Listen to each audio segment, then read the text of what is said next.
یہ قابل گرفت جرم ہے اگر یہ اس طرح کا کوئی ڈاکیومنٹ کھو جائے تو؟ اگر ہے تو کس طرح، ہاؤ ایگزیکٹلی، کس آئین کے کس جناب جہانگیر زیتون صاحب؟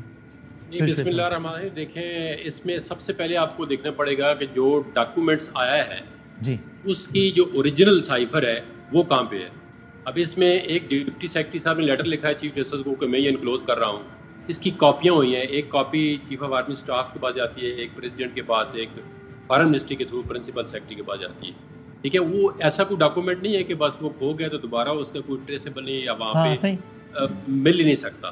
لیکن نا وہ اس کا ایک لازمی طور پہ جو سائفر لا ہوا یا سائفر جو انٹر کمیونیکیشن ہوتی ہے فارن منسٹری کی، اس میں لازمی طور پہ کچھ نہ کچھ چیز ہوگی کہ خدا نخواستہ اگر کسی ایروپلین کے ذریعے آتا ہے، وہ ڈسٹرائے ایروپلین ہو جاتا ہے، کریش ہو جاتا ہے، تو پھر ڈاکومنٹ کا پیچھے یا آگے کچھ نہ کچھ تو ٹریس ہوتا ہے کہ وہاں سے کس طرح ریٹریو کیا جا سکتا ہے. اس کا کوئی internal ministry of foreign affairs میں ضرور میکانزم ہوگا.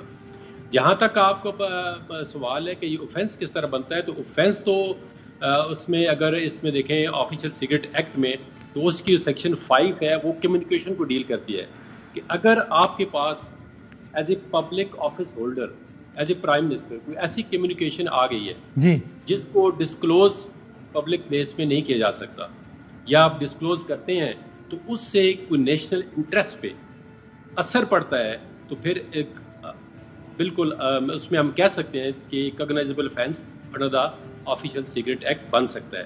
لیکن اس کے دیکھیں آپ یہ کہہ رہے ہیں یہ سائفر کی معلومات کو پبلک کرنا بھی، ابھی تو میں سوال تو میرا تھا نا کہ کھو جانا ایک قابل گرفت جرم ہے یا نہیں، یا اپنی پوزیشن میں رکھ لینا. آپ کہہ رہے ہیں سائفر کی معلومات کو پبلک کر دینا بھی جرم ہے، اب یہ کہہ رہے ہیں؟ نہیں، میں کھو دینے کا تو میں آپ کو کہہ رہا ہوں کہ اس کی ڈیفینیٹلی کوئی کاپی ہوگی. نہیں، کاپیز تو اس کی آف کورس ہیں، چیف جسٹس کے پاس پڑی ہوئی ہے، تو ہر جگہ ہے. تو یہ مسئلہ نہیں ہے کہ اس کا کانٹینٹ ہم دیکھ ہی نہیں سکتے کہ سائفر میں لکھا گیا تھا، وہ تو آف کورس نہیں. اسی لیے میں پوچھ رہا ہوں کہ اس کا کھو جانا ایک irrelevant بات ہے کہ یار اس کی کاپیز تو پڑی ہے نا، یا ایک سیریس بات ہے کہ نہیں بھائی کلاسیفائڈ ڈاکیومنٹ کیسے کھو دیا آپ نے؟ جی جی جی، یہ تو سیریس بات ہے. اب اس میں دیکھیں نا کوئی آفیشیل سیکرٹ ایکٹ میں یہ نہیں لکھا ہوا کہ کھو دینے کا کوئی آفینس بنتا ہے. ٹھیک ہے بھائی، یہ میرا سوال تھا، ٹھیک ہو گیا. اور باقی اس کے کانٹینٹ کو پبلک کر دینا کیا ہے، کوئی آفینس ہے؟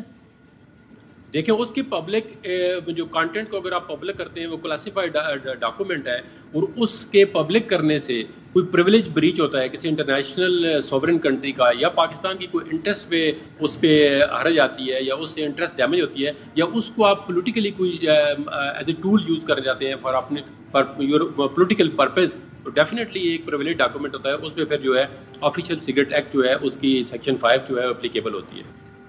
ٹھیک ہے، آلرائٹ، ٹھیک ہو گیا.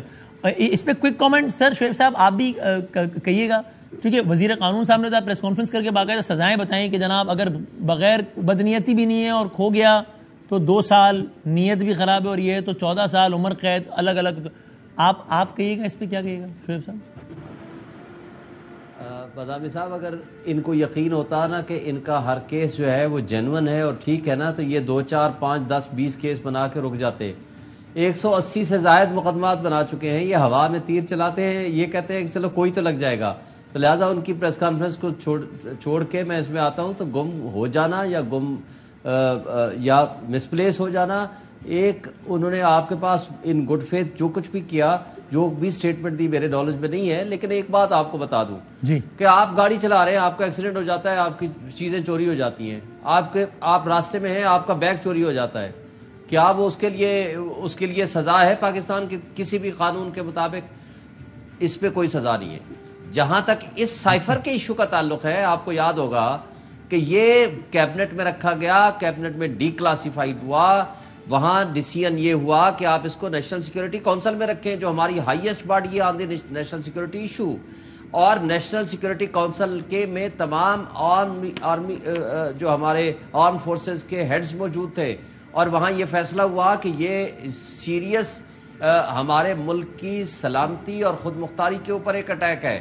ان کے باقاعدہ منٹس بنتے ہیں جو کہ جس کو چیئر کرتے ہیں عمران خان صاحب، اور پھر وہ نہ صرف یہ کہ ان کو ڈیمارش کیا جاتا ہے، یو ایس اے کو، ان کے ایمبیسڈر کو شدید احتجاج کیا جاتا ہے، پھر ان کی جب رجیم چینج ہو جاتی ہے تو پھر دوبارہ جب شہباز شریف صاحب برسر اقتدار آتے ہیں تو نیشنل سیکورٹی کونسل کی دوبارہ میٹنگ ہوتی ہے، اور اس میں اس اسد مجید کو جس نے یہ سائفر لکھا تھا اس کو بلایا جاتا ہے.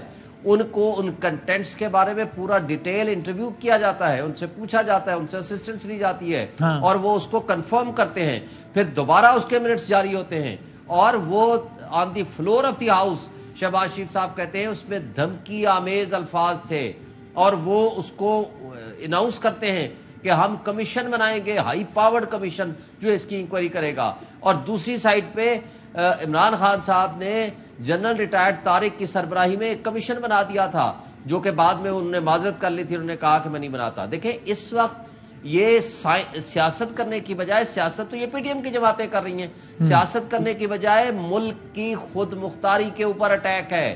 تمام پارٹیز کو، تمام ملک کے لوگوں کو اکٹھا ہونا چاہیے.